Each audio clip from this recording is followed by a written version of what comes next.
አሰላሙ አለይኩም ያ ጀማዓ ከይፈል ሐል እንደምን አላችሁ?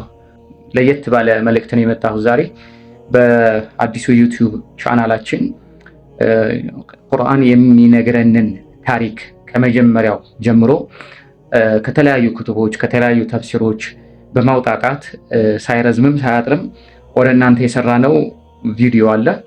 ኢንሻአላህ ወደፊት አላህ እድሜ ከሰጠን ጤና ከሰጠን ኢንሻአላህ በተከታታይ ወደ እናንተ የምናደርሰው ታሪክ ነው። ጥሩ ነገሮች ትማሩበታላችሁ ብለን ተስፋ እናደርጋለን። በአላህ ፈቃድ ገብታችሁ በመመልከት ብዙ ትምህርቶችን መውሰድ ትችላላችሁ። ቁርአን ሞር ብዙ ሰዎች ወደ ቁርአን ለማቀራረብ የሚሞክር ቪዲዮ ነው። ቁርአን ላይ የሚነሱ የትኛውም ታሪኮች በፊት የነበሩ ታሪኮችን በሲሪየስ መልኩ ወደ እናንተ በተከታታይ ክፍል ወደ እናንተ ለማቅረብ የተዘጋጀ ፕሮግራም ነው። የመጀመሪያው ክፍል ተለቋል። የገባችሁ ተመልከቱት።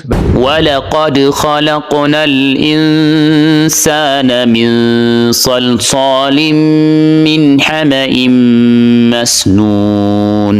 በተለይ ልጆች ያላችሁ ተማሪዎች የሆናችሁ ሑፋዝ የሆናችሁ እንዲሁም የተለያዩ የሙስሊም ማህበረሰቦች ገብታችሁ ብትመለከቱት ትልቅ ትምህርት ታገኙበታላችሁ ብለን ተስፋ እናደርጋለን። ኢንሻአላህ ቀጣይ ክፍሉን በየሐሙስ ማታ ወደ እናንተ የምናደርስ ይሆናል። ይህንን ቅርጽ የያዘ ሸክላ ሩህ ሊነፋበት ሲል መላኢካዎችን አናገራቸው። ኢንሻአላህ ገብታችሁ ባዮ ላይ ባለው ፕሮፋይላችን እንዲሁም ኢንሻአላህ ከታች ማስቀምጥላችኋለሁኝ፣ ኮሜንትም ላይ አስቀምጥላችኋለሁ። ገብታችሁ ዩቲዩብን ሰብስክራይብ ማድርጉት። እንዲሁም የተለያዩ ትምህርቶችን በተለይ የሼክ መሐመድ አልዓንሲን ትምህርት መካተል የምትፈልጉ በየጊዜው ኤፒሶድ ይኖረዋል። ያንን መካተል የምትፈልጉ ካላችሁም እንደዚሁ ገብታችሁ ዩቲዩብ ቻናላችንን ሰብስክራይብ ያድርጉ። ኢንሻአላህ በሌላ ፕሮግራም እስከምንገናኝ ወሰላሙ አለይኩም ወራህመቱላሂ ወበረካቱ።